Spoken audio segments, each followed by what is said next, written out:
This is John Paul Wright. I'm coming from Tokyo, Japan, and what do you know? Looks like a lot of these movies are starting to really crash pretty hard at the box office. I mean, I suppose they're making some profit, they're making some money, but it seems like they're really going down. I'm featuring Men in Black International in this video as the main topic, but it's happening all around now, and it seems like they're blaming franchise fatigue. You know what? The last Men in Black movie was how many years ago?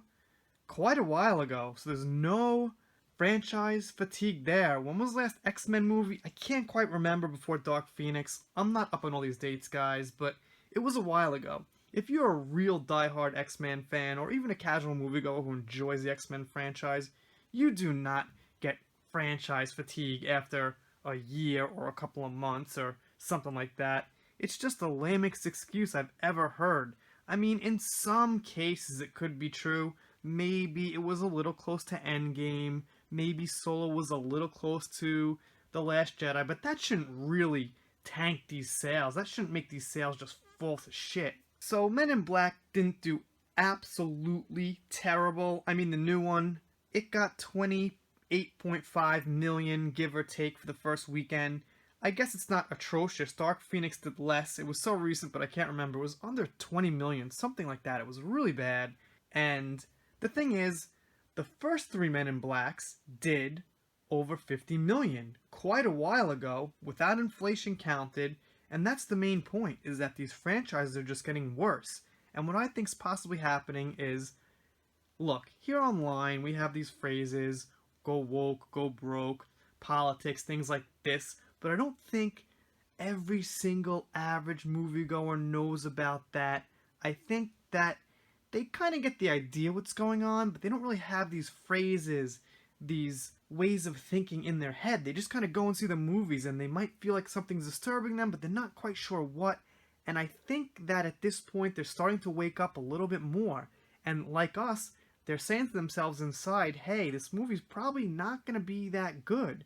Which is what we've been saying. What about Terminator? Dark Fate?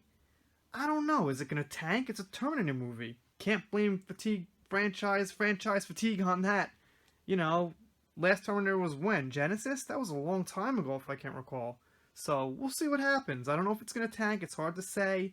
But it's looking like it's going to go in the way of Ghostbusters 2016, Men in Black, Dark Phoenix, Solo.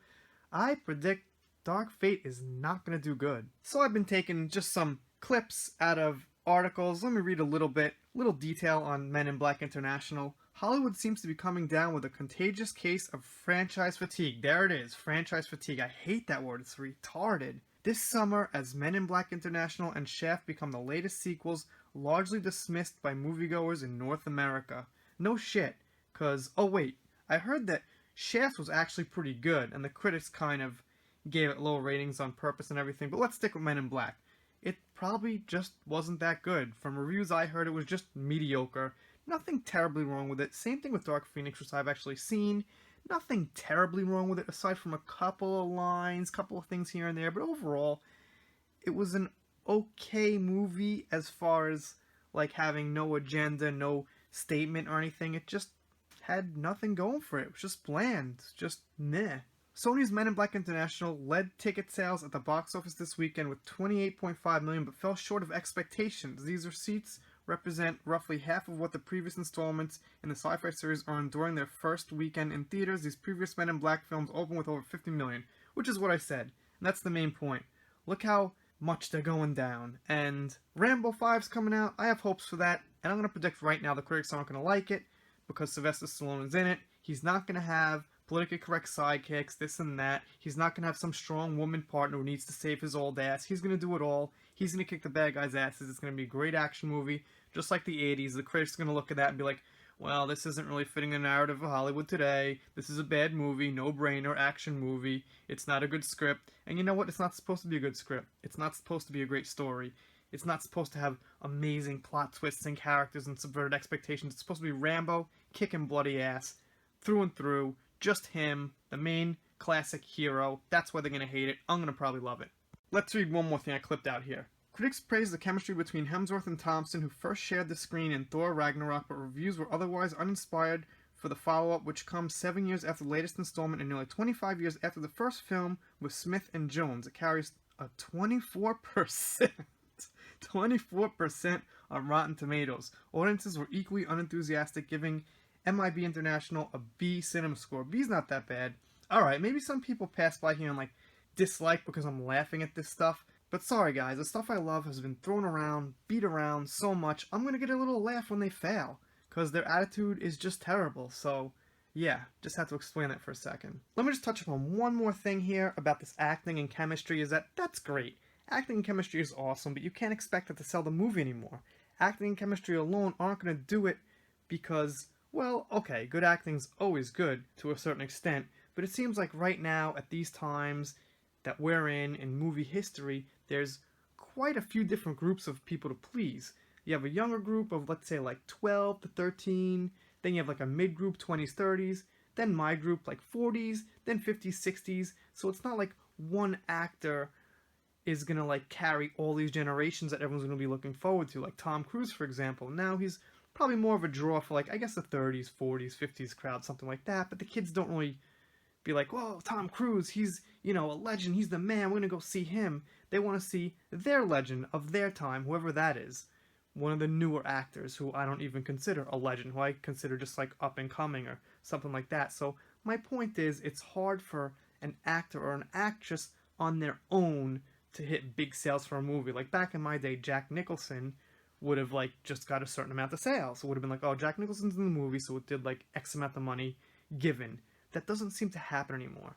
So a lot of these movies are falling short because the actors can't carry it anymore. Like Sansa Stark or, oops, Sophie Turner can't carry Dark Phoenix as a selling point on her own. The movie's got to be good, so it's like, oh well, she's in it, so what?